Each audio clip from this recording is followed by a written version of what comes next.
is streaming. That was a bit odd. It was. So, it should be working now. And again, that was kind of a rough start. I fixed whatever the problem was without realizing what I fixed. And we'll wait and see for someone to join in. And it's Friday.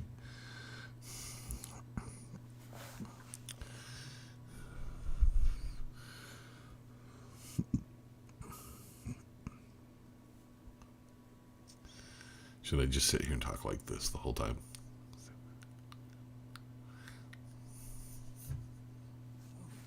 Let's see if anybody... I can't hear anything. What do you mean? There we go. Good evening, David. And hello, Glenn. And I guess we'll say Frog. And Jill, happy Friday. It is Friday. It is. Hello. Had a problem with the cameras. Don't know what it was. I went through and checked everything and nothing was working. And then it just worked all of a sudden. So I have no idea. Hey, Bobby, how's it going? So it was a kind of one of those strange things where everything I tried, nothing seemed to work. And I was just kind of like, well, I'll just go live and see what it is. And then it popped up.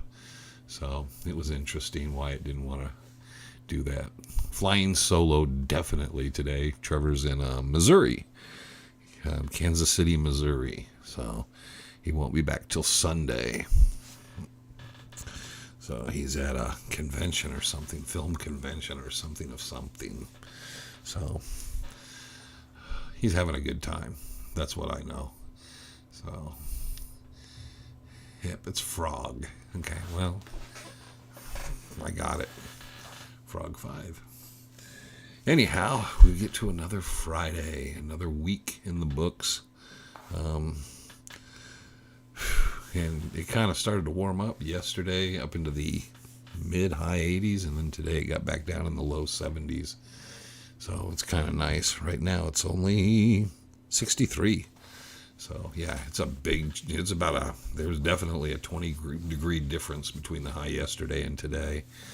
But we are supposed to be the end of next week, we're supposed to get up, I think, about 90. So, yeah, next Thursday's 93, 90, and then it drops back into the high 80s. So, summer is coming. So, it's that time of the year, unfortunately. So, can't get away from it. It was a nice winter. I'm going to miss it. Howdy, Wayne. Hope's all's good. Hey, Ed. And a lot of snow up north. And off and on, plenty of rain here. Today it's real windy. It is cooler out, but it's pretty breezy. So it is what it is. So there we go. And Jax has decided to join us.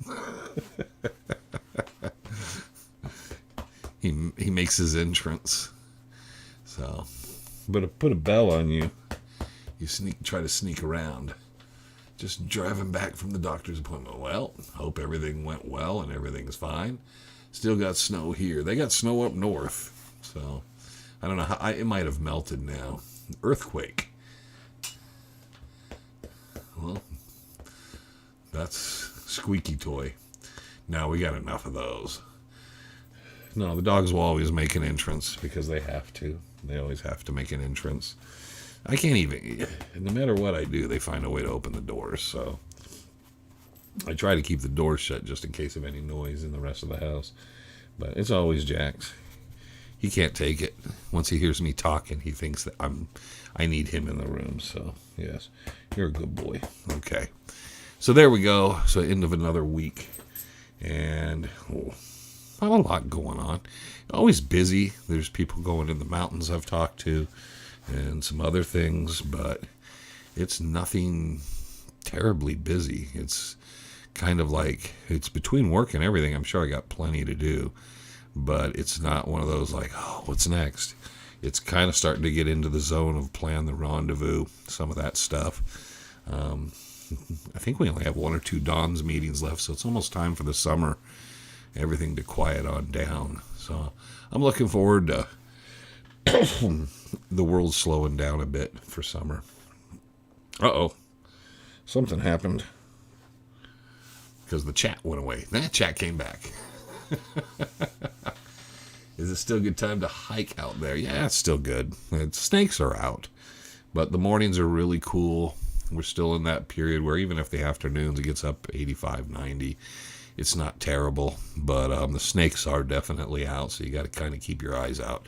And if you're bushwhacking, really be cautious and careful. But yeah, I would say you got until May, late May, and then the problem is more you get out there, and once you're really tired and you're kind of running low on water, and then it heats up, and then it's a drag because the sun, you've been so used to the cooler temperatures. When it gets up around 100, it feels a lot worse than it should. You're not ready for it yet. So, but yeah, we got another month, 2 months before it's too hot to really want to go out. Hello from North Carolina. Hello, Arthur, or Art, whichever you do. So, remember all those names when you were a kid, and you just don't see them. People just don't name their kids anymore. Those things.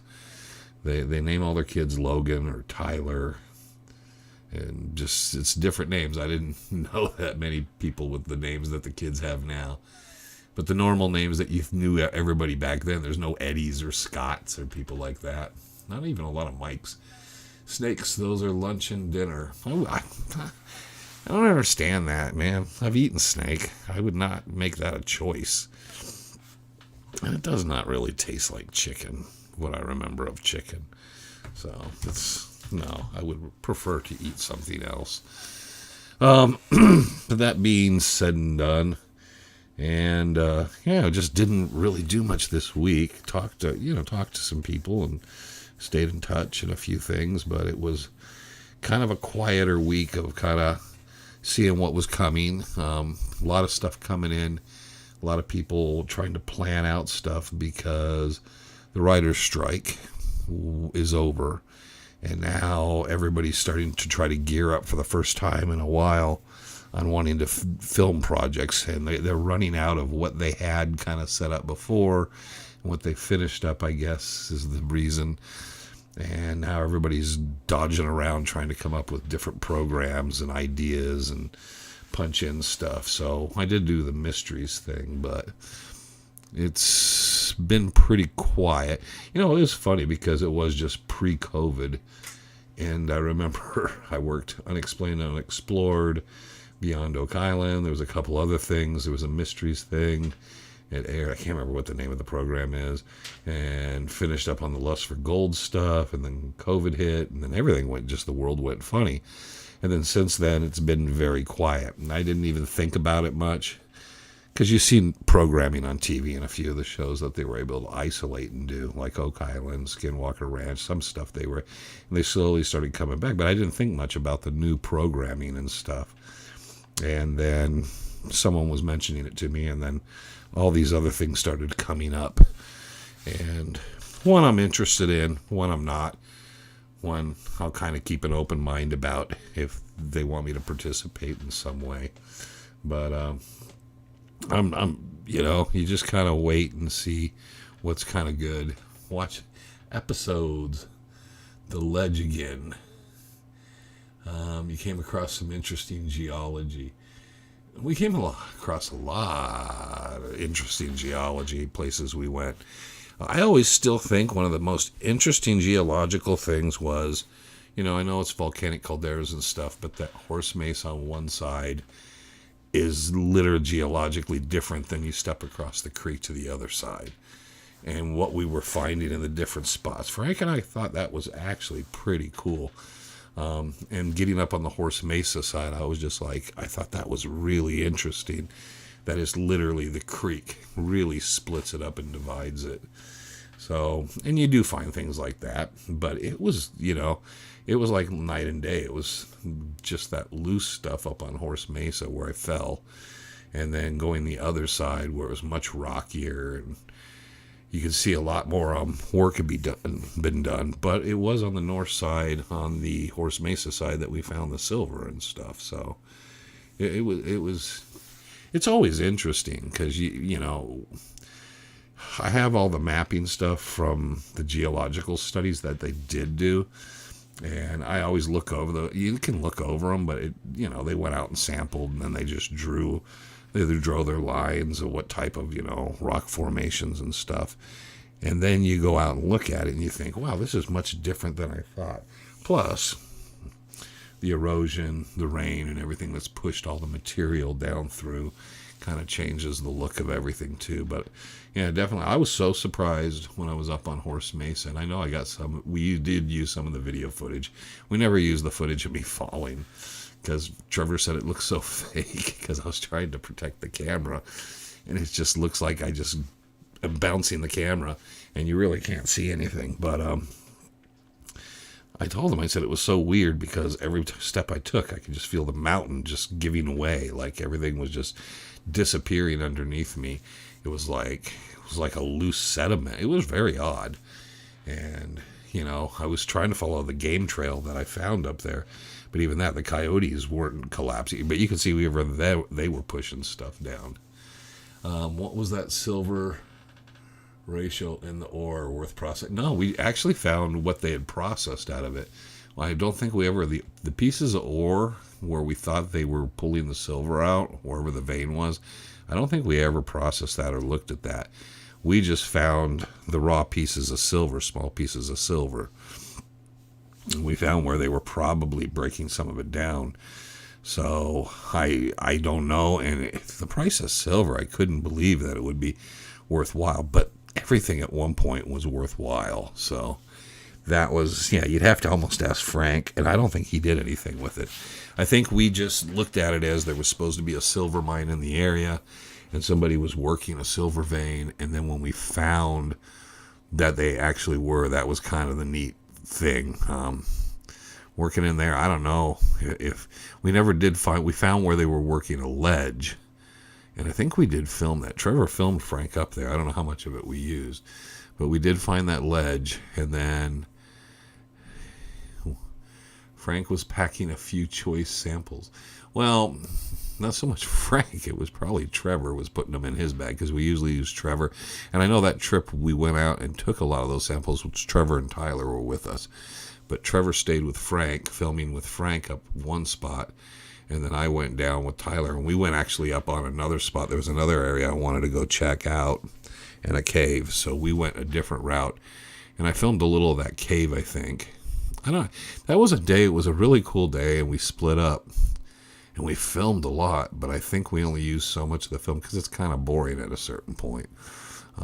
Just me and Tyler sitting on a hill watching Frank and Trevor and realizing they're just taking forever. So we just went on our own merry way and cut down. There was a cave we checked out, a couple other things, but yeah, I don't know whatever Frank. I don't know if Frank ever found anything.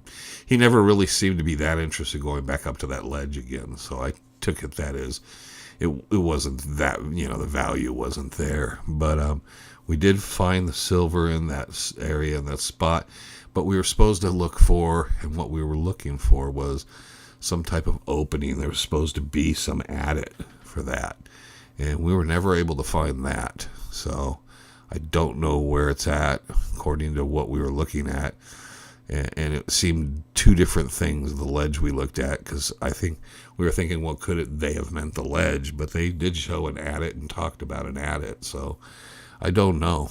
And particularly an adit on that section where it was supposed to be would be mighty interesting, since the rock, everything about it was so loose. It wouldn't. But then I think Bob Ward said the whole thing was so shaky, and he didn't think much of it, of going down in it and all. I thought it was very, very sketchy. So it could have been in the Horse Mesa side, like he said, and we could have been in the area and just found a nice vein that someone else had found.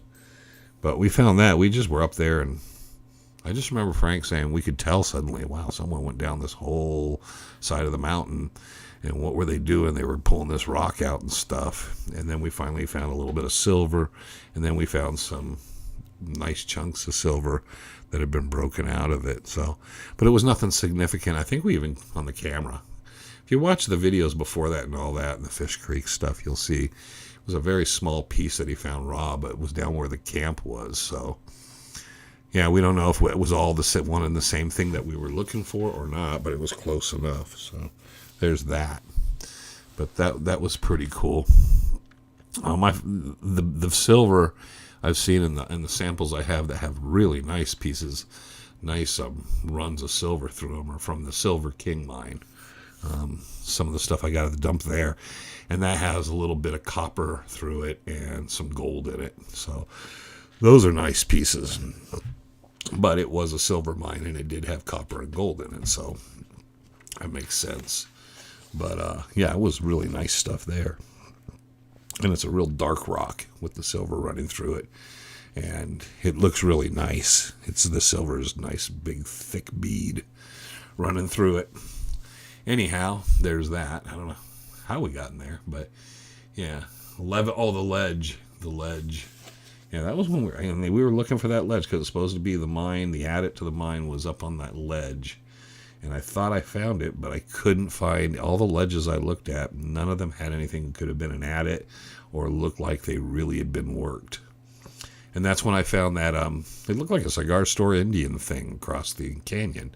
And I thought, what is that? And we went over, and then we went back and checked that out with Tyler and Trevor. And it turned out to be just some stain on the rocks and stuff that looked very three-dimensional and looked very real from across the canyon. And when you got there, it was absolutely nothing but just some loose rocks and some staining, and did not resemble it at all. You almost could not even make it out of what it was once you got up to it, which was disappointing because that was a rough little climb, man.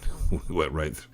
It was cat claw and all kinds of stuff, and we just went like a bulldozer through it and just pushed it all down. So that was pretty tough. Yeah, I'll have to ask Frank about that.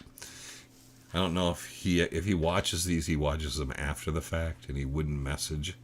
So probably, but if he is, Frank, did you ever check that stuff? It was that white rock that we pulled out up at Horse Mesa. So, and he remembers that because he spent a lot of time up there messing with it, breaking it up. It was cool too. You could just break it up. Didn't need much. This rock hammer would smash it all up pretty easy. Hey, Jax. It's Friday. We're doing live. So it's Friday. Trevor's gone. So that probably changes things too a little towards the end of the week, because getting him to the airport and then just kind of relaxing and kind of starting the thought process of other things to do. But like I said, there's a couple trips and there's a few other things. Frank's live streaming from the bathtub. Well, that's the thing, is I don't know if he watches. I don't know if he needs to be typing from the tub. Hey, Dexter. Yep, he snuck by. I don't think he's going to even look in. But, yeah, and I have pieces of that somewhere in the garage. I'll have to bring out some of that stuff that we found, and definitely when we were filming and stuff, and go through and show some of that rock and stuff, because there's some cool samples out there. Some really cool stuff. And the pieces that were the nicest looking, I never wanted to break down or check anything on. I just liked it was nice to have the look of them. So it was pretty looking rock.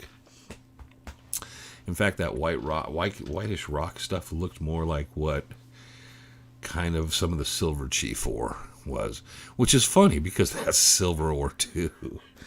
I know it's supposedly the Dutchman, but no, that is funny. I'm gonna have to go look at that. I got 2 or 3 pieces of the silver chief ore out in the garage, and I have that other stuff, and I know they're not mixed up, so I'm gonna have to go and look at the two and compare them, because they are wildly in different places. And I know I can trust those samples because I actually brought them home myself, picked them up and brought them home. So no messing about. But yeah, that is what it reminds me of, is where we found that silver at Horse Mesa. That whitish rock, grayish whitish rock stuff. Very different. Then Frank was telling me a story, and I got that one mixed up too, because it was about the Silver King, and he meant the Silver King, and I thought he meant the Silver Chief. And he was talking about the Silver King and something we're going to check out with that, where they were someone who had been high grading some stuff out of there. So, yeah, you're a pain in the butt. You always want to get on camera. We get you a little chair. You could sit here and be on camera. But I don't need to be sitting here petting you the whole time. You get petted enough. So there's that. Nobody needs to hear me thumping you on the side. It's KC. Home of the Chiefs. Kansas City, Missouri. That's where Trevor is. Trevor's in Kansas City, home of the Chiefs. That is where he will be till Sunday. So, I don't know. He's up at a place where there's an aquarium. I don't know what resort thing he's at. I could look at it on my phone, but yeah, he's at something. I think it's south of the airport, across the river from the airport. I know that much. Don't know a whole hell of a lot. Definitely get the dog a chair. Yeah, get him a chair or something. Yeah, but then we'll never be able to get rid of him. And he doesn't say a word. Has nothing interesting to say. He's a very quiet. This is a quiet one. He'll whine and stuff occasionally. He's a bit of a quiet dog. He's a good boy. So there we go. That would be an interesting one. I'm not going to do it for Chasing Legends, but I would do it for the live maybe next week or so. We'll do a live, and I will bring in a bunch of the ores and different samples we took from places, and we can kind of look at some of that stuff. Hey, Wade, it's the Silver Chief 1 pictures. Seen bin with white quartz, like very red. Both of you think it's the pit mine. Well, pit mine is the Silver Chief. Silver Chief is the pit mine. They called it the pit mine for years because obviously the whole idea of taking it out was illegal and against the law, federal law, and it was in the wilderness area. So the little cover word for it was the pit mine. And it was a mysterious lost mine that actually is on the topo maps and everybody was aware of. And then it started to kind of get filled in a bit and stuff. And then it seemed purposely that someone was trying to cover it up. Now it's just a mound of dirt. They blew it shut, and then they definitely filled it all the way to the top, so it's not there. But it was just a vertical shaft. You drop into it, there was a vertical shaft, and then it went to the bottom and all. And everybody will have their story about it forever in the day. And now I guess it's even a better story because you can't go down and climb in and look at it and get a piece of ore or see anything or anything like that. It'll, they'll never be able to make a proper film about it because it would put people in jail. So there's too many eyewitnesses there. So, the Silver Chief in the pit mine is the same exact place. And I have a lot of pictures of the inside of that and all the stuff that was done in there. And back when, it still had the ladders in, you could climb in or out. And there was still a lot of garbage and trash up there. And it was just for a while, there was a generator up there. I think I kind of cleared that up. You snagged me last summer. I binged all your shows till I ran out. Well, there you go. Cool. Or, I'm sorry. Maybe I should apologize. Lawrence Fisher. No, they haven't been showing them. They ran the first 8 of the series for this year for season 5? 6? I think it's season 5. And then they're doing that break thing. So they ran those 8, and then they're taking a couple weeks. They're not running stuff. So and they normally now run anywhere from 15 to 20 to 25. So there's a lot to come. Because I know they were filming the Titanic while I was there too. And I'm trying to think of what the other one was. So I was kind of watching and waiting to see some of the people I was there with pop into some and say, okay, but I don't know what order they're going to put them into. It's hard to say. So they don't give you no word when you do that stuff. The production group that works on that program, they're kind of like contractors, so they move on to another show or another series afterwards. So rarely do you get a heads up because even the showrunners and those type of people, you're usually not dealing with the people at History Channel or anybody like that. They're very odd. They never want to give out specifics on things. So it's like, well, we have a new show coming out. Do you want to get people to watch it? Well, it's a secret. It's more of a secret what's coming out than when they're filming. So there you go. I don't know. So we'll have a week or two heads up and all that. I'm a little behind. Have you gone to the trip looking? No. And we were talking to someone about doing it.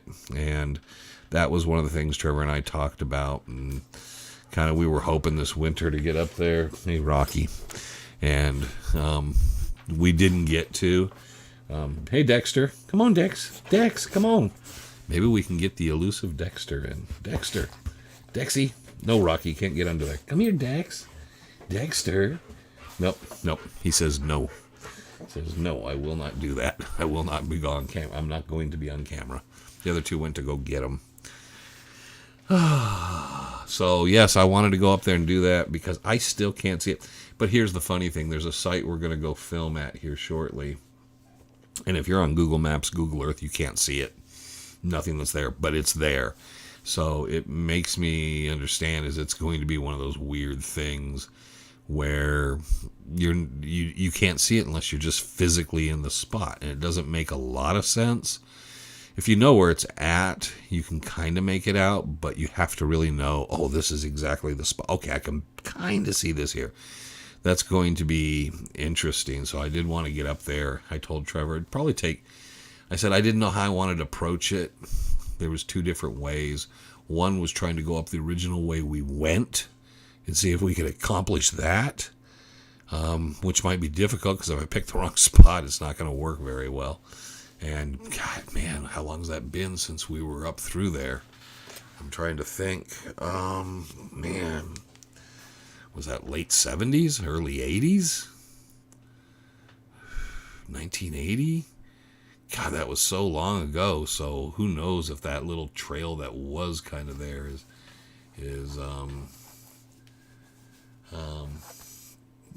yeah, Dexter's the one I rescued. Yeah, it's been so long. I don't know. Yeah, everything. It would be the same. But, yeah, I don't know if the trail would be. Yeah, Dexter was a res dog. He was a feral. He had attacked people. He was a 2-time loser. So Dexter was not probably going to make it. And then I showed up and I looked at him. And he would not even look people in the eye. He would just sit there. He wouldn't run from people. He just wanted nothing to do with people. I didn't think he was aggressive. I just thought he was a flight risk. And I said, box him up. I'll look at it. And he was, man, that dog's been a mess. But he's pretty well adjusted now. There's places he won't go. He's just not sure. He likes to have multiple avenues of escape wherever he's at. But yeah, he lived the first probably 3 months behind a bush. So it's kind of sad now when you say it, but we're going to do one on him is to help people, because when you rescue dogs sometimes, and he was an extreme case, it's different than you think sometimes. His purpose was to be my trail dog. And if you bring a piece of string 4 inches long, he thinks it's a leash and he runs. So he wants nothing to do with collars, leashes, and stuff like that. The funny thing is, he's well adjusted. He knows this is his home. And out back, he can get pretty aggressive. He thinks something's out front. So I would not want to be a person that would step into here with him, because he seems to be quite bold in that area. But as far as the other stuff, hey, Rock. So, and it is funny because people will say dogs can communicate with each other. They can't communicate with crap, because you think the other two would get him kind of straightened out.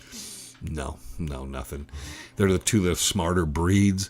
They're both intelligent, hardworking dogs, and he's still so unsure of so much. I mean, what was it last week? He went backwards a little because the wind blew the door in the back of the house, was blowing it when we had it open. And it was funny because he was totally just got so out of sorts by it. He didn't want to come back in that into the house because the door moved on its own. So there you go. Guitars are safe. Well, the guitar is safe because the house is locked really well. There's always somebody here. What breed is he? Do you know? Well, Dexter, he's a Aussie Shepherd. Could have a little border collie or something in him, but he's bigger than Jax. He has Well, he's got to have some Aussie because he's got some brown in him. And the Border Collies are generally two-toned. The Aussies, which Rocky's agreeing with there, the Aussies are usually kind of more, sometimes more tri-colored. They got the brown when they're black and white. Jack's is actually red, but it's hard to really, really tell unless you have him in sunlight. His mom was red. So if you see him in sunlight, you realize all his black fur is actually red. But it's hard to really, really see. So, but yes, Dexter's pretty much, well, he's just res dog. So he's just whatever kind of hooked up on the res, and there he was. So, and it's hard to say his life because he was out and you don't know what happened. And I'm sure it was pretty traumatic, everything else. Go ahead, boys, just play. So, but yeah, he was fortunate, but it was just a very interesting kind of, I've never had a dog that out of sorts of being a dog because he was not, for a year or so, he was not a dog. And he would cover his feces. He would go out and he'd make sure nobody was around, and then he'd poop.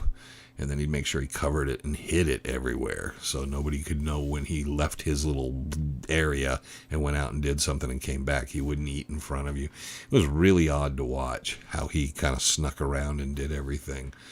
And so now he's pretty good. We coaxed him because we found his crack cocaine, which is hot dogs. He really liked hot dogs.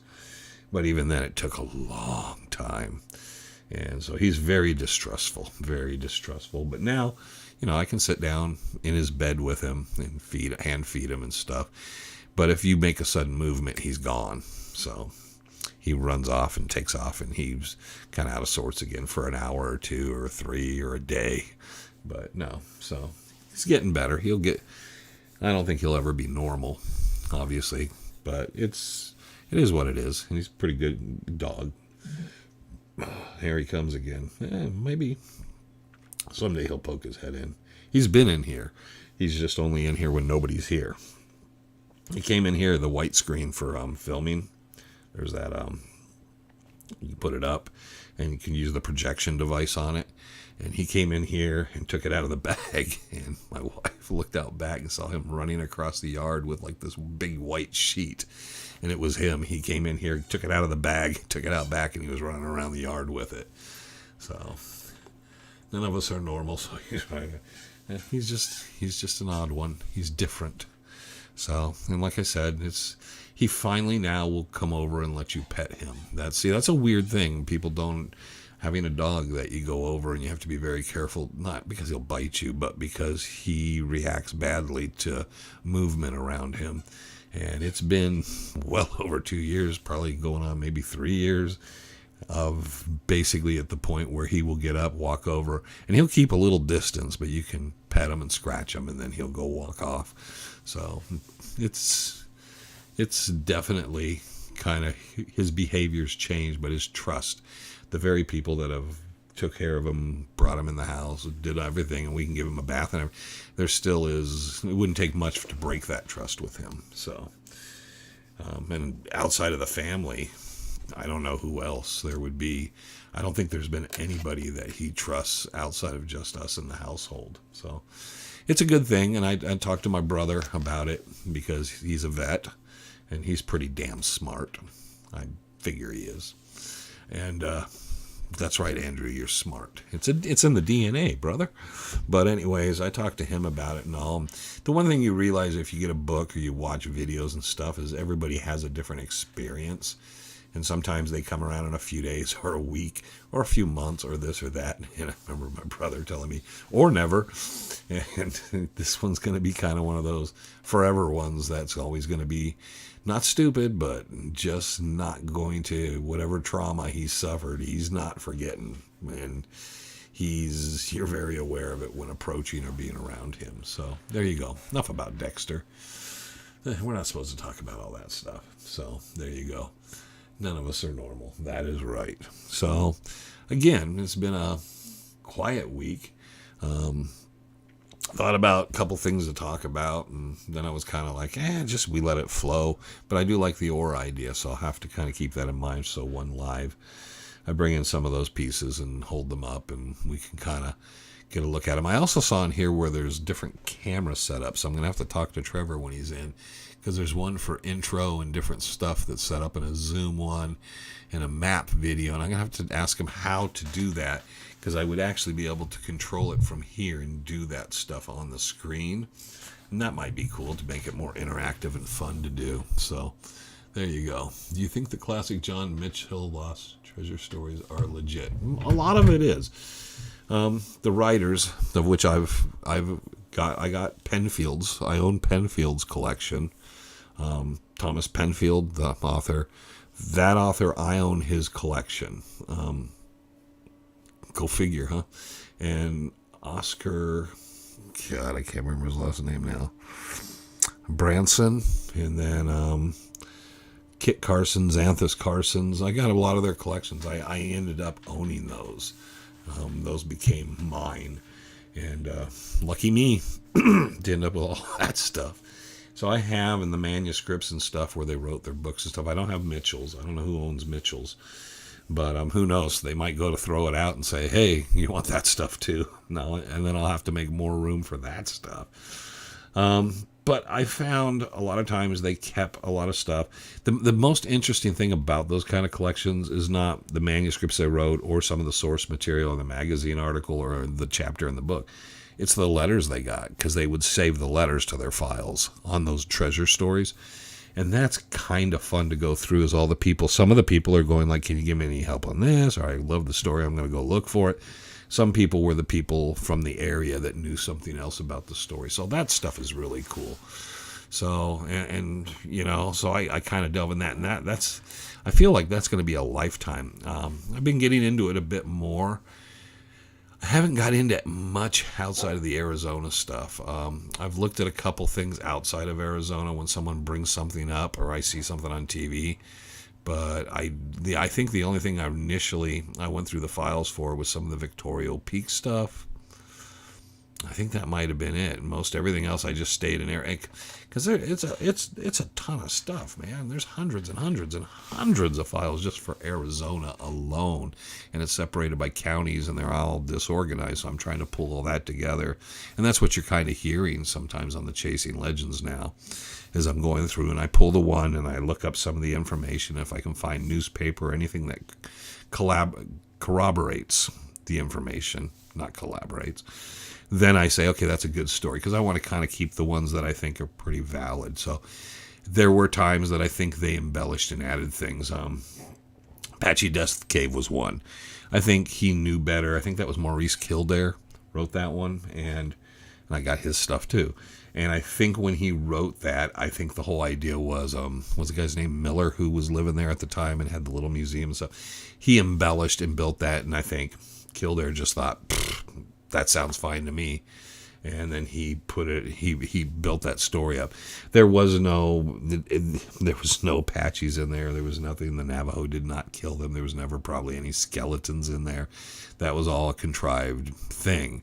And we'll go up there and film it and talk about it sometime. But it's very interesting what they did. But the stories sometimes are pretty legit, because they, some of them I go through and I have the letters corresponding to some of the people that they talked to in the letters, the guys that were part of stuff. The one I'm probably going to do next, there was some actual material letters with the people that they went back out with, that found some stuff. And that was interesting to me, because I was like, okay, so they actually were corresponding with the people that they wrote the story about, which was pretty good, because there's a real person. Then you look them up, and then you're able. The wonderful thing about technology today is you can actually look up records and stuff. So some of them are pretty legit. Some of them, I think the authors were just trying to sell a book, which is what I always say. Most books you get on The Lost Dutchman are someone trying to sell a book. They're trying to sell their idea and trying to sell a book. There's not someone trying to write an encyclopedia for no apparent reason. And so they're really the Bark Notes. If someone ever took the Bark Notes and coupled it with some other documentation and photos and stuff of actual things, they could make a really the alpha and omega of the Dutchman books. But Dutchman books are basically that person's opinion, particular opinion and perception, and it's very, very contrived. And it is just what it is. I mean, once they believe that, it's hard for them to shake it. And I'm friends with these people, and I enjoy reading the books, and there's good information in them, but it is definitely slanted. And for anyone to say it isn't, the only person I would say is not slanted is the person who sold the most books, which tells you if you get it right, sorry, it will sell. Jack Carlson probably, and Elizabeth Stewart for the hiking guides, probably easily sold the most books of anybody in the last, I would say, last 40, 50 years. The only person next to them with the books he sold probably would be Tom Collenborn. Tom sold quite a few books and did pretty good on his runs. But yeah, Carlson did really, really well. I was surprised at how well he did. I figured half the number that he was talking to me about. And Jack might have been actually being pretty humble about it, but he did a really good job, and they've had a good run with those books. So problem is, are we getting into the era where people less and less want books? They want an app for everything. And I don't know, app can disappear, man. It's just a download can disappear. You help save history. Well, I'm hoping so. It's just the problem is you come to a point with these collections is you got to have another place to put it and somewhere else to put it and somewhere else to put it. So that becomes your ultimate problem is these guys run into their collections and it's like, where do I put it? And if you, let's say I take this collection on, then each thing I'm taking on is adding to the size of my collection. Keeps getting bigger and bigger. The purpose of the museum was to house all these collections and preserve them so that you could research them. You could call down and make an appointment, but it would be preserved. Unfortunately, a huge part of that collection is in my garage now. And museums are about the almighty dollar and selling things from the gift shop, and they are not about preserving history. They're about making fake history. And that's very unfortunate. They're at an aspect that they're not that interested in doing that. I'm saying that in general. I'm not going to just point at the Superstition Mountain Museum. That's a problem. When you have a Dutch hunter, treasure hunter, has a museum like Bob Schuess has at Goldfield, it has a whole different look, feel to it, because that's authentic stuff he's pulled out of the ground or some stuff he's purchased that's very, very real. And he's not sitting there trying to charge. He's not charged. God, I can't remember how much is it like 50 cents or something? But it's completely different take on all that. So it's a very unfortunate thing. It's an interactive thing. They want it in a certain way. And so a place that was supposed to be built to house all these collections and should have been a library and a collections place that you could do research and stuff has never happened, probably never will. And that whole side of it has diminished to almost nothing. And now it has a railroad set, and it does UFO tour stuff, and they get thousands and thousands of people for that crap. And that's the unfortunate aspect, is it does not even serve its purpose of what it was supposed to be. It is in no way serving that purpose. So it's kind of that, and I won't say the names, but there's several people that were very, very involved with that, and they feel like they're very proud of what happened. The property, the buildings, everything about it, what they were able to, you can drive by, pull in, and they're like, it's amazing that we accomplished this. It was, 5 guys sitting in a living room talking, dreaming of this. The end result is totally disappointing because it is nothing of what it was planned or meant to be. And it's one of the reasons I haven't probably done a lecture there is I basically called them out on it. And said there should be a statue of Tom Collenborn on his horse Crow with his dog, forget his dog's name now, Duke. And I said it needs to be recognized that it was Dutch hunters. It was Dutch hunters that built that place, that started that place, that did everything, gave it its purpose. And none of those Dutch hunters' collections are in that museum. Go figure that one, huh? I mean, there's only two living, 3, Clay, Larry and Greg are all alive, but they will never have those collections. It's just absolutely mind-numbing. You just realize, hold it, what's happened and occurred here. So it's not time or anything. It's they just didn't preserve one thing while trying to find a way to bring people in. It's just the revamping. And they would rather... I understand having the Peralta stone maps and some things there, but then say, tell the little bit of the history of it. Don't act like this is an authentic, 1,000-year-old thing or something. It became this kind of phony. I mean, people talk about reality shows. Museums have become reality shows. That would be a very unique way to look at it. And the fact that they go out and they have UFO things and they walk around and talk about ghosts there and they do all this stuff and they make... It's just kind of really disappointing. So my hats off to Larry and Tom and Greg and Ron and Clay for what they wanted to do and what they began. It was very noble. It was a beautiful idea, but it never came to pass. And now there'll be a lot of stuff lost. Some of the most precious stuff.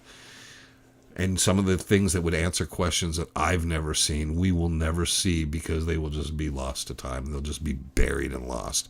And they will end up in dumpsters. And it's hard because you just hope the right person will contact you and you can preserve it.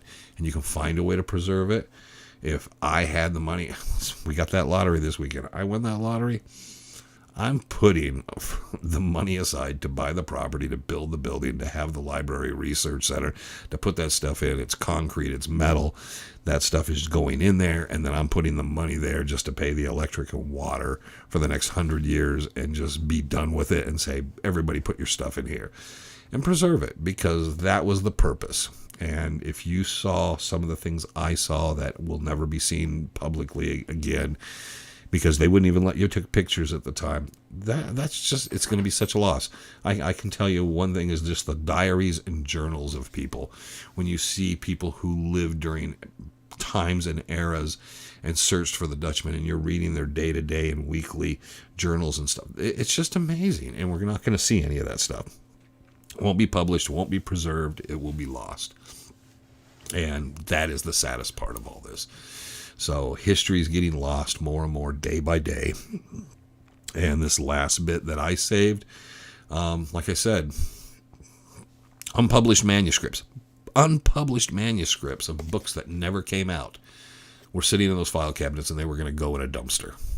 And I got them home, and it's preserved. But it's like, when I have it, it's got to go to someone else. Oh, Trevor gets, okay. What about after? It's got to have a place where it eventually gets put. And that's the hard thing, is where do you put it? Because it has to have a home somewhere. It has to be able to, even if we just knew, okay, we can't guarantee forever, but we can guarantee 50 years or 100 years. I mean, the museum's only what's the museum? 30, 35 years old? It's not even that old. And it's already so far off the rails. And part of my thing, just to share, was I wanted a museum and the whole thing to be nonprofit, but it was going to be by the families and particular people and appointed directors. So I could appoint Trevor a director, and I knew kind of people who I'd want, but I wanted it to always be appointed people who were Dutch hunters or the historians that were interested in it, not people that kind of are mildly interested in it, want to run the gift shop and that stuff. My whole concept was, no, it's going to be about people that want to preserve history. And it was going to be very, very focused on that. And unfortunately, there's not a lot of those people. People get older, and I will put it this way. I know Greg Davis is part of the board of directors of the Superstition Mountain Museum, and Greg knows a great deal about the mountains. Jim Swanson knows a pretty good deal. But there's nobody down there. I mean, Greg's forgotten more than the combined rest of the directors and everyone that works at the museum. Greg's forgotten more than any of them will all know collectively. That's a shame, because Greg's there. They could learn. They have guest speakers that talk gibberish. It has nothing to do with the Lost Dutch Mine or the Superstition Mountains. Nothing. And that's the shame, because it has that name on it, and they got their foot in that door. And for it to change, even if you got new directors and stuff, the hard part about changing it, because they're looking to turn a buck and do other things, but to get it to change, I don't think those people are there anymore. I don't think you have enough people to make a change. You'd have to literally say, okay, the board of directors, which I think is 7 or 9 people, you'd literally have to fill it up with people that want to put that time and effort and have that availability to do it. And are there enough of those people to fill it up without just being a couple families running the whole thing? So it is upsetting. So I kind of got on a run on it because it is just what it is. And knowing stuff's disappeared, and I made sure Trevor understands and knows what's kind of around in some of the stuff. But that's one of the private things we all share, is just stuff we know we were fortunate to see, but we'll never be able to kind of let other people see it. And that's kind of part of the great fake of what keeps coming, is what's there and what's not. And, like I said, seeing those journals and diaries from the turn of the century, the 1910s, 20s, and 30s, changed my perception a lot. I was able to see things a lot differently because I realized how much, people within 30, 40 years of Waltz's death, I was able to see what was going on then when people were able to talk to people firsthand about Jacob Waltz and what happened. And now most of that stuff is just lost. We know it, but you can't really write a book about it because you don't have the material, the documentation. And then some of it is tied to families that, I will hold to my word, is like you said, I can look at this, I can read this, but not to copy it and never to tell anyone about it, simply because they were preserving it for whatever reason. And I thought, okay, I don't know the reason they preserved it. I know some of the reasons. Sometimes some material was preserved or left alone because they didn't want to diminish the tourism. And that was the Peralta maps. They didn't want certain things spoken about the Peralta maps because there was tourism. And if it drove in tourism and they were Apache Junction guys, So, well, Bobby, we got to find crap first and have lots of money. My perception of the big picture and a lot of this stuff, and the problem, I don't want my name on anything, but my problem with my big picture is I just see what's going on, and you have to see the sad side of it to see it. And then you got to realize you're dealing with people that the more you call on it, the harder it makes it to ever accomplish it or engineer it the other way, because they're so steadfast and like, well, you don't understand. There is no way you can tell me a thing called the Superstition Mountain Museum and the Lost Dutchman Museum that is supposed to preserve, and the whole aspect of it is to preserve the research and stories and the material for the Superstition Mountains should be doing UFO stuff, skinwalker crap, all kinds of heritage stuff. I could see a ton of Hohokam stuff and Solano stuff, but they're geared towards the Apache because I guess there's an Apache guy there now. And then the barn and the church is fine. They preserve that from Apache land. And I get a little bit of the stuff with Apache land, but it is so geared away from the Dutch hunter. And it's funny, if you go through there, you will realize it is completely sideways away from the Dutch hunter. The Dutch hunters don't give lectures. Trying to think. I know Ron Feldman has, Clay has, Jesse has. They always invite San Felice, but a little different than the rest of us because we're lifetime guys. Yeah, it was probably, I don't know, Jesse talked. So wasn't it last year? I think Jesse talked. But that's a rarity. They have like 15 lectures and they have one Dutch hunter. So there's only those of us who'd want to do it. And some of the guys got older. But yeah, I went to some of the lectures and at one point and I was like, it's not really about what I thought it was going to be. But they get the audience. They got the audience for me. Big audience.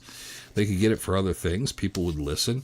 They can make more interactive things. But no, it just is what it is. And I did the 2 lectures, and probably they didn't like what I had to say. And because it was the truth and the very thing, a member of the Historical Society talking about the material that's in the Historical Society, well, let's not invite him back because it goes against what we basically tell people. I'll never forget I was down there one day. God, man, I'm probably going to be fucking banned from walking in there. I went in, and there was this couple, and they were looking at the books. When you first go into the right, there's all the books on the Dutchman, and less of them sometimes. And it was really funny because this couple are looking, and they're seeing the books, and there's Tom Collenborn's books, Jack Sanfelice's, Ron Feldman's, I think Jesse's first book was out. They had some Bob Garman books up there. Bob Ward. They had a nice little section there, a row or two. And they had this other stuff that's just basically, I don't know, what do you call, pseudo history, kind of made up shit. And they asked one of the people behind the counter, do you know anything about the books of the Dutchman and all? And of course my ears just like, I'm like, okay, what's this going to be like? Because Jim Swanson, someone's had to tell them, Tom, you can't go wrong with Tom Collenborn. You can't do, this and this. And they went over, picked up one Kay Kizier's stupid UFO books. It has nothing to do with anything factual in the mountains. I mean, geographically, it's even wrong. And then they took another book and some other book. And I was like, and I just had to literally step in and say, excuse me, I can help you. And I said, Ride Through Time, Tom Collenborn's an excellent book if you're looking for an overview. And Jack Carlson's hiking guide, even if you're not hiking, tells history and the legends of the different areas of the mountains. Will cover a lot of the Jacob Waltz stuff that you're looking for. And they really liked it. And then the woman at the counter, I can't remember what I was doing, but I was getting ready to leave. And she said, you didn't really need to help me. It's, I work here. I kind of know what I'm doing. And I said, well, I'm really sorry because I don't think you've ever read any of those books. And man, she did not look very happy with me at all. But I was like, holy crap, you're selling people books about garbage. It has nothing to do with the Dutchman and stuff. It's just, I think one of the books was that book on, what is it, the soiled doves of the desert. It's like something about prostitutes. It has nothing to do with the Dutchman. They're asking about stories about the superstitions and the lost Dutchman. You didn't even go near. And then you want to give them the UFO books. I'm learning a lot today. I'm going to have to watch this one twice. I don't know. See, now I ranted and I got myself banned from the museum. Once a Jacob Waltz Splash Mountain and said, well, they probably would. Me and Shoes talked about that once. I get it. If you do it right, you can do it right. You can have Splash Mountain and you can preserve history. You can make it all interesting. You just can't. You just can't ignore it, make up a bunch of bullshit, and then side eye go like, yeah, those guys, the Dutch hunters. I mean, at the rendezvous, you're going to hear a lot of stories. You're going to hear some gibberish, but at least the gibberish is far more entertaining. But it's, again, that thing of I sat around, I think last year at the rendezvous, we're sitting around a campfire, and I said something, and I said, aliens, spacecraft, anything you've ever seen in the mountains, anything extraterrestrial. You saw a spaceship, a floating globe, something how many times, and I know 50 years, I've never seen shit. And then it's Shoes is never, Jesse, never. And you're adding up. We got to a point, it was a couple, 200-300 years of people just basically experiencing the mountain saying nothing. And it's these are people that have spent so much time back in there. I asked Clay about it once. He said, nothing. Greg Davis, 25,000 hours of flight time. Nothing ever. And then people say, well, they just don't want to tell you. I can tell you personally, I'm telling you, nothing. So, but the thing is, it doesn't mean there isn't anything. It's just, how are people being abducted by dragon people, and there's underground bases in the Superstition Mountains? If we spend a lifetime out there, one person makes one walk out there and then they get abducted.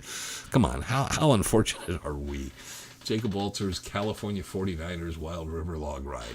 Log ride would be cool. Even though why would you have a log ride, So, because there was no logging out here. It makes literally no sense.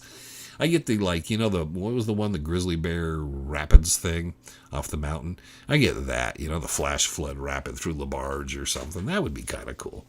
But I get doing the one thing to draw the money. I don't get it when you're putting that as the precedence of what this is all about. And when you do that and you make it just gimmicky and phony and bullshit, and then you're throwing the other stuff in the dumpster and saying, well, we don't have room for it all, and all these other people are passing away and the collections are disappearing, that's where it gets upsetting. And that's where I don't have a filter, and I become a bad person for it. And then they don't want to talk to me no more. And then they see me and just kind of turn their head going, oh my, holy crap. Yeah, I got friends who work down at the museum, and I feel bad for them because you want it to be a good thing, and it's not. And it's sad, when you see stuff disappearing out of there, not in the cabinets anymore, and you're like, what happened to this? Why is this not here? And then you walk through and someone's asking, well, what's that? And you have to go, the very people that are supposed to know have no clue. I don't know what I did. And then you have to step forward and say, oh, what this is this. And it's like, God, you should have some common knowledge. Okay, enough about that. Now that I've just banned myself from the museum forever. What can be found at the Dutch of Mine? That's his camp you're thinking of. And where would be in relation to the mine? Well, I don't know because I've never been there. How about Jacob's Inn? Yeah. Yeah, sleep in the cabin that Waltz died in. Here's the cot. I can do that voice. With sleep in the cot Jacob Waltz died in. Ore box, gift, one of those commemorative ore box for every person that stays 24 hours. Meet Jacob Waltz's ghost. Anyhow, did he leave his tools there? He's supposed to have left some tools up near the mine. He concealed them.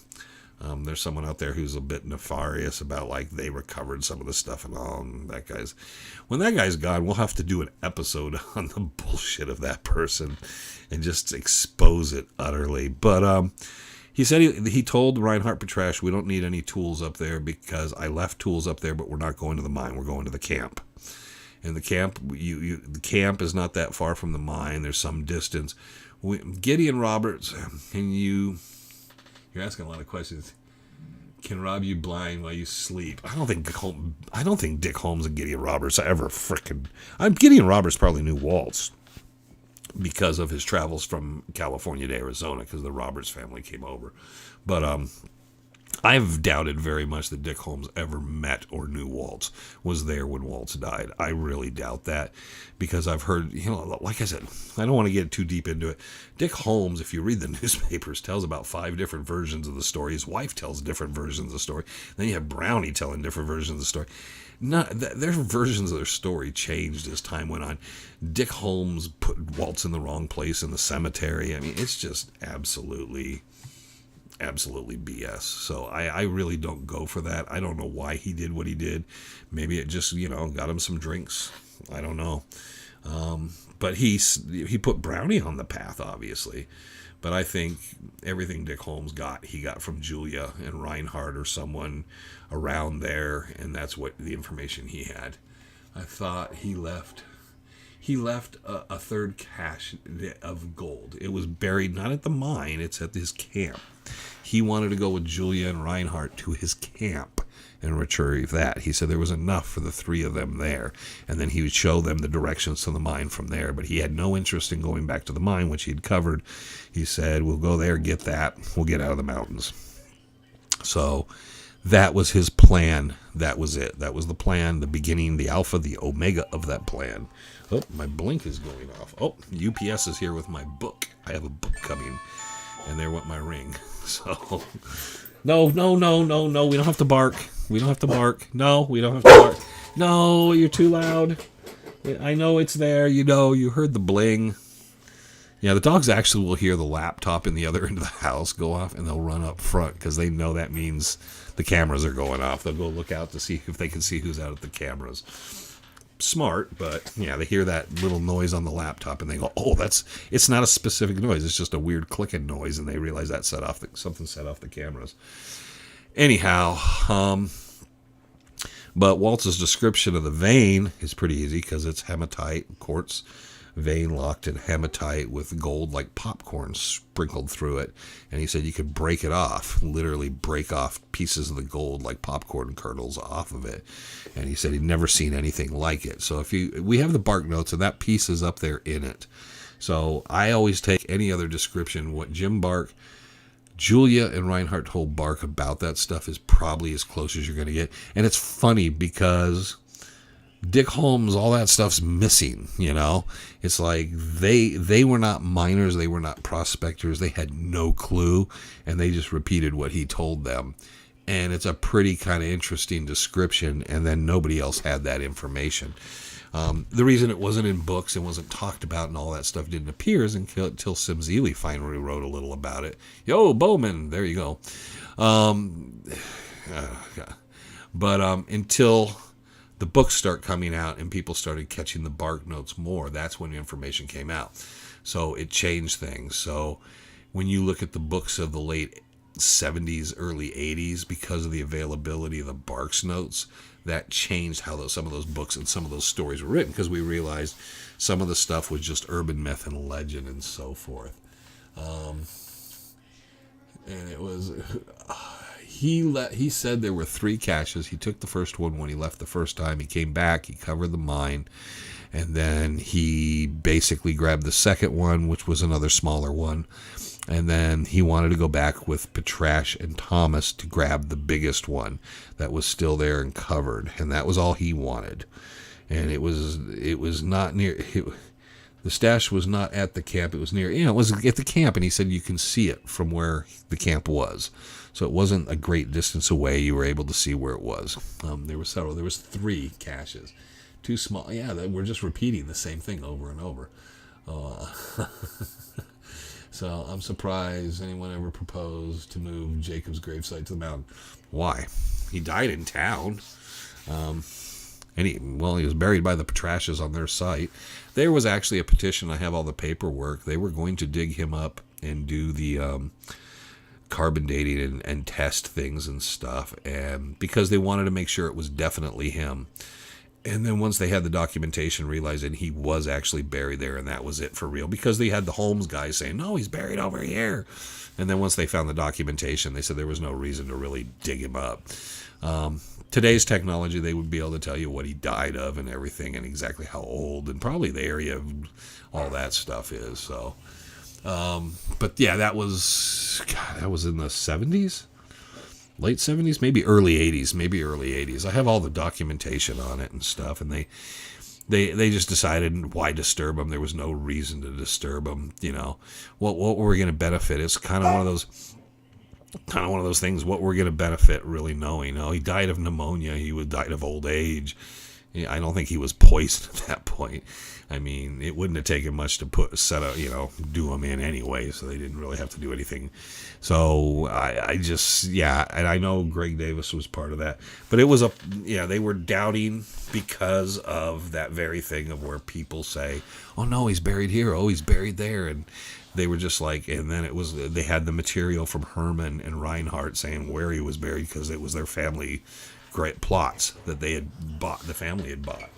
So that was kind of where that was and where that ended up. Man, we made it through the hour and everything.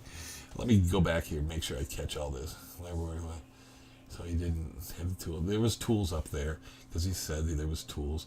Anyways, I kept trying to catch him. Andrea Leone. Okay. So someone's getting my book.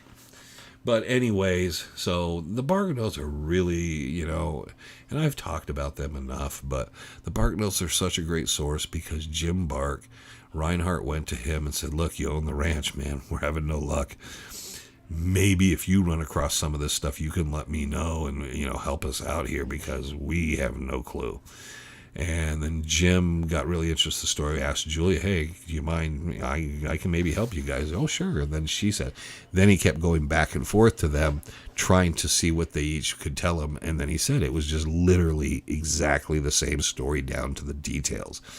If we had those notes, which he had the 30 questions and some of that, it'd tell us a lot more about the story. But those were the 2 people that were with Jacob Waltz during the time after the flood, before he died. And everything else is really whatever's missing out of other stuff, or the twist to it, you have to doubt severely, because the 2 of them were with him, because he's buried in the Petrash gravesite, and they were with him, and the newspaper says he was at Julia's house. That very specifically. And I know someone once, there was on a forum, someone talked about how there was this big court case and the town drew sides for Holmes and Thomas and all this. I will tell you this. Back then in Phoenix, the newspapers, if you spit on the sidewalk or you slapped a horse, it was a front page news. Everything was big frickin' deal. There's no news stories, nothing about any of that. All the rumor gossipy crap would have been in the newspaper because that's what it was. There's one about Tex Barkley had gotten drunk in town and was riding a horse in and out of people's houses, and they finally had to arrest him and stuff. Everything made the newspaper. So understand this. If you went outside butt naked and ran around and went hoot, hoot, hoot, hoot, hoot, and did something silly, it made the newspaper. But somehow Julia and her voodoo stuff and all these other things did not make the newspaper. Isn't that amazing? All these weird things that happen did not make the newspapers, that people sometimes talk about. They take everything out of context. So when Waltz died, I'm sure he just was very sick. She was with him. He just suddenly was taking a turn for the worse. She went to get the doctor. She sent someone for the doctor, but I'm sure that when she got back or whatever, the doctor couldn't do anything. Waltz had been dead for a while, and that was that. And I don't think it was a lot of drama because I think Jim Bark, Sim Zeeley, a bunch of other people would have really went into detail what happened if it was important. I think it was just an afterthought of he just died. And I think the only place that you hear about death, they bring up Julia Thomas and say deathbed. There was no deathbed confession there. That was the Holmes story. If you took Dick Holmes, everything that he has out of it, you'd find that's the only place the deathbed confession comes from. He talks to Julia for 8-10 months, but it's the deathbed confession for 15 minutes with Dick Holmes that makes up. And it's a guy that spoke primarily German, had a very thick accent probably, and is dying of a freaking respiratory disease. But he got real freaking chatty there at the end. I mean, let's just all take it for what it's valued, I don't know. So, what's the chance someone found everything? There's always that possibility. That's the thing. It's covered. It's hard. You might find a sinkhole. Who knows? That's the problem. I've always said if there were the number of the different Peralta mines, a few of the rat holes have been found, but it's interesting that most of those mines have never been found. So they covered them pretty well. And you have to remember, before you go to Dick Holmes, stories from some of the Apaches are better and better documented than the Dick Holmes story. So what about all those? Those stories seem to match up and seem to go with the Petrash and Thomas and the Peralta. And it's funny when people go the other direction. You go, yeah, but everything else seems to, I don't get it, man.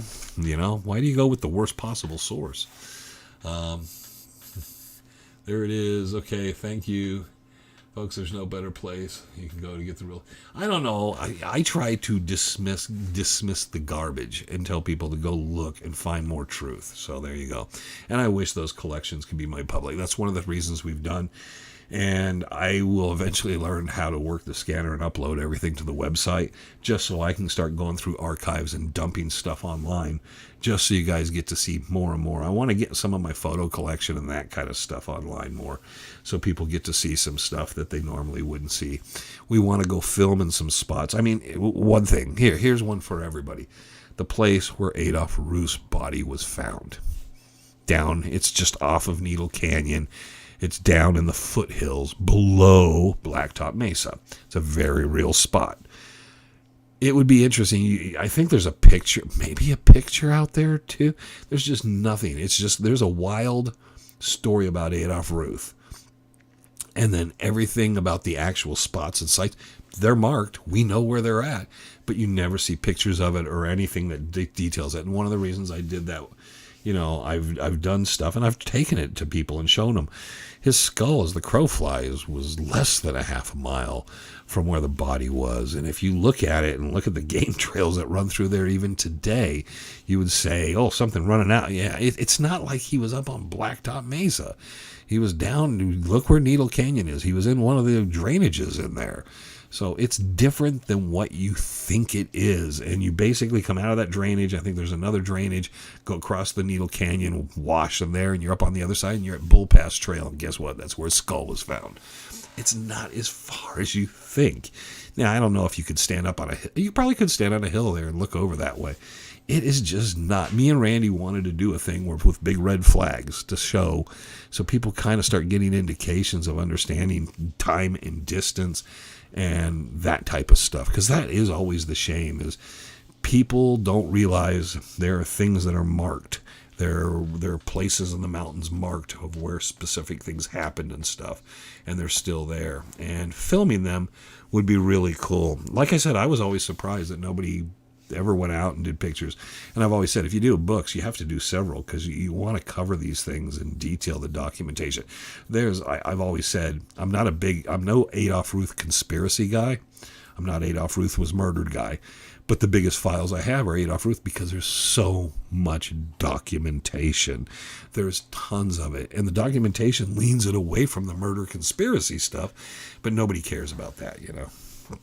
Who cares that Helen Burns was probably killed by Crazy Jake? Let's worry about Adolf Ruth, the geriatric crippled man that was in the mountains in the summer that died. And there's perfectly healthy people that die every summer in the mountains. So, okay, let's not go there. Then we'll get too goofy.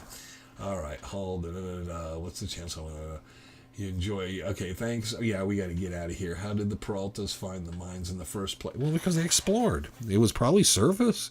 They're probably surface finds. They went through, they looked in the mountains, they saw what they needed to see. They probably were traveling through. They would look at vegetation and the rocks and the mineralization of areas. And you have to remember, it was a volcanic caldera, and what they found that caused them to dig, and a lot of people, a lot of times, and even out in Goldfield, was surface deposits. They would see stuff on the surface and then find some gold, and then they would find the veins, and they would find more and more gold in that area. I'm sure that was the same thing they found there. I've been out to some of these old rat holes that were not your typical white guy, European white guy type mines. They are very indicative of the Spanish-Mexican rat tunnels that they would dig. They're very closed. You can't stand up. You barely can even crawl in them. And you basically get in those and you realize they just found whatever they were finding and took out the main stuff. And sometimes you get to them and they're ruined because people opened them up trying to find more stuff. But there's some of those, but I've never been able to kind of find enough of them. But there is enough, there were Spanish and Mexican mining in the Superstitions, though people will deny it. And it doesn't make any sense. That's one thing a lot of us Dutch hunters, though we will disagree on other things, always say, and take the Jesuits out, take all that out. No, there were miners and people back in there. You can just tell by some of the things that happened and the dating of the wood and stuff that was used in places.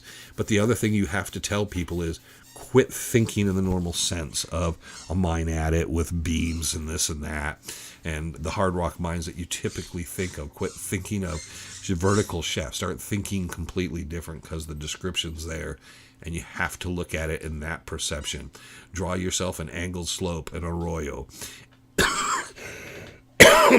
Draw yourself a funnel-shaped mine that narrows down and curves itself till it flattens out, okay, slowly.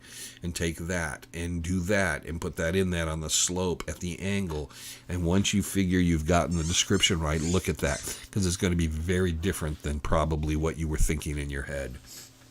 And Waltz always said it was very unusual.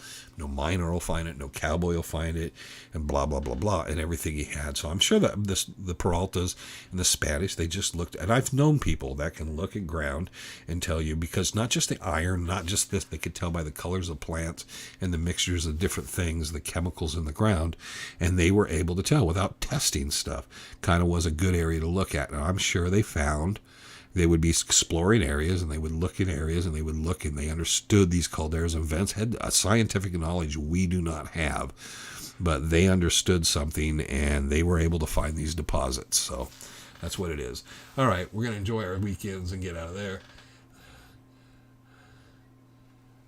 Those, okay. Well, the old timers, the older guys you got always knew about rocks. They would take a rock and look at it. And yeah, I mean, Frank, as Frank got older and Frank learned, he could tell you where you've been, because he said, you want to know where prospectors looked and where he spent most of his life? Look at his front yard. You always see the rocks.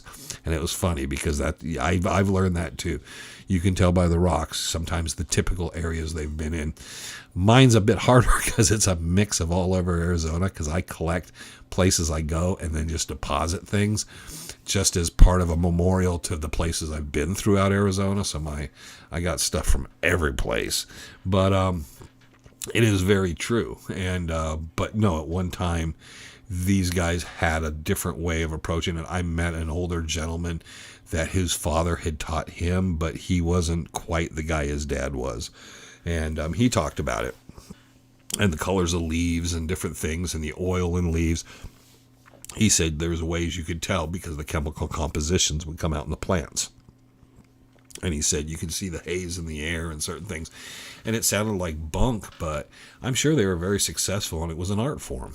And it wasn't nothing witchcraft. It was no hoodoo voodoo. It was very scientific for its time. But it was kept very tight controlled within the family and passed on to only specific people. Because if you're looking for gold, why are you going to tell everybody else how to find gold, right? It wasn't the YouTube generation back then. Hey, everybody, my uncle's going to tell you all how to find gold. Come on over. We're going to do that. And he's going to tell you what to look for in the plants. And he's going to, we'll all go out and get some gold. No, that's not how it went. His uncle picked one person in the family and probably passed that and taught them that stuff. So, the YouTube generation of finding gold. And I always love those guys with the painted rocks. Come on, give them a shout. They get hundreds of thousands of views for faking it. It's cool. Thanks again. Have a great weekend. Survive the solar apocalypse next week. Yeah. See y'all soon. Have a great weekend, everybody. There you go. Yeah, we're going to get out of here. We're going to do it. So it kind of went by. It flew by. I hope I didn't kill everybody too much, and I hope I didn't destroy everybody. Go enjoy the museum. And you know what? The cool thing is, buy the right books and support it in the right way and tell them, hey, when are you guys going to ever do a thing about the Dutchman? That's what I would say is you want to get things in history saved properly. You got to go out and get people to kind of push that thing of saying, I want that. That's kind of what I'm like. What happened to this exhibit? Why? Where's this? How come you guys are doing this? If you question that, it does reach someone's ears and they'll say, you know what? Maybe we are going the wrong path. So there you go. Maybe that's the better way to handle it diplomatically than me just making fun of them. I don't know. Making fun of people sometimes is fine. It's more fun that way. Hey, Jax, you ready to say goodbye to everybody? Come here, Jax. Come on. Oh, you're going this side. Come on. Come over this way. Come on. Up. There you go. Say goodbye. Can you look at the camera? There you go. Jack's saying goodbye. I'm saying goodbye. This was Live Legends. We'll be back again next week. He's so focused on the front door or the front window. So thank you, everybody. Thanks for joining us. Thanks for kind of sharing in all this. We will catch you next week. Join us again Monday when we have another episode of Chasing Legends. This one should be pretty good. I think everybody's going to like this one. Thank you again. Have a great weekend, and talk to you later.